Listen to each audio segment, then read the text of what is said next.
Hai teman-teman, apa kabar? Welcome to Resensi Channel.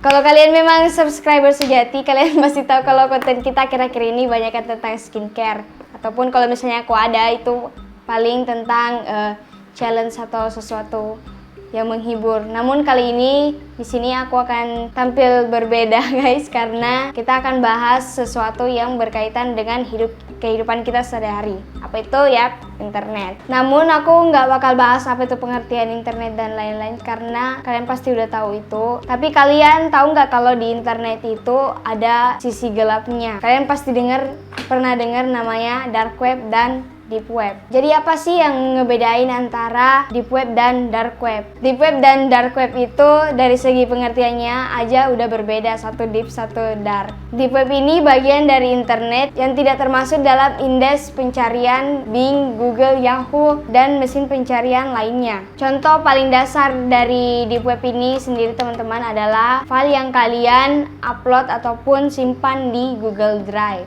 Chat WhatsApp juga masuk, IG, Line yang kalian setting di mana hanya kalian sendiri yang bisa mengakses itu. Nah, kalau dark web ini bagian terdalamnya deep web. Kayak ibarat kata tuh bagian terdalam dari internet tuh masih ada lagi titik terdalamnya. Dark web ini bisa diakses oleh khalayak umum, tapi kalian harus menggunakan browser tertentu seperti Tor browser agar perangkat yang kalian gunakan itu aman. Dan juga kalian bisa akses di Google, The Hidden Wiki. Di situ bakal dapat link-link di mana kalian bisa mengakses situs-situs dark web. Nah, sebenarnya yang di sini yang aku permasalahkan adalah banyaknya mitos-mitos di masyarakat yang timbul, seperti apakah menjelajahi web ini aman, apakah isinya selalu berkaitan dengan video-video seram seperti pembunuhan. Nah, aku di sini bakal ngurusin itu. Tapi mau maaf sebelumnya kalau misalnya ada pemahaman aku yang nggak cocok atau nggak sesuai dengan kalian. Aku sangat menerima pendapat, saran di komen. Nah, miskonsepsi yang pertama itu katanya semua atau kebanyakan orang di dark web adalah psikopat. Jadi aku ini anggap pernyataan ini hal yang konyol, karena dark web itu luas, sama aja kayak internet yang kalian gunakan sehari-hari. Cuman penampilannya yang terkesan apa adanya sehingga kayak kelihatan seram. Di dark web ini sebenarnya juga ada kayak all shop, sosial media, atau kalau misalnya kalian mau streaming kayak YouTube juga ada.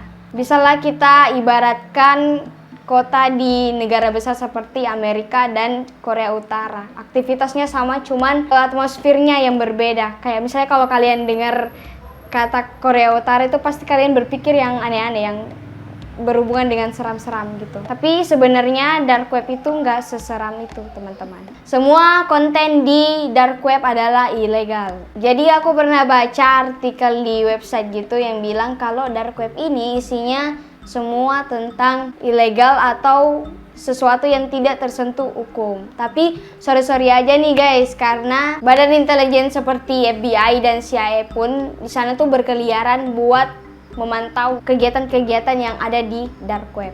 Buktinya, Internet Watch Foundation report menemukan bahwa justru lebih banyak atau ribuan konten pornografi anak setiap tahunnya itu di Google. Sedangkan di dark web itu bisa dihitung hanya puluhan.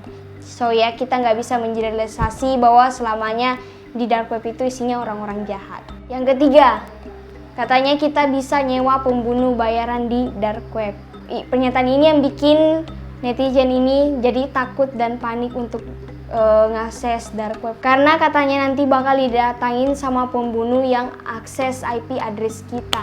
Padahal sebenarnya ini adalah penipuan teman-teman. Contoh kasusnya itu seperti yang ada di website Desa Mafia. Di situ katanya kalian bisa sewa pembunuh bayaran dengan harga yang tidak main-main, sedang mahal lah. Ternyata setelah diselidiki itu ternyata penipuan. Contohnya kalau kita udah pesan nih pembunuh atau hacker untuk membunuh orang yang kita inginkan, mereka pasti bilang dengan alasan-alasan mereka, kayak misalnya ditahan sama pihak imigrasi, senjatanya ditahan, sehingga mau tidak mau si penipu ini menggiring si korban untuk minta tebusan lebih. Setelah si korban memberikan tebusan lebih, ya si penipu ini udah bodo amat, nggak kontakan lagi sama si korban.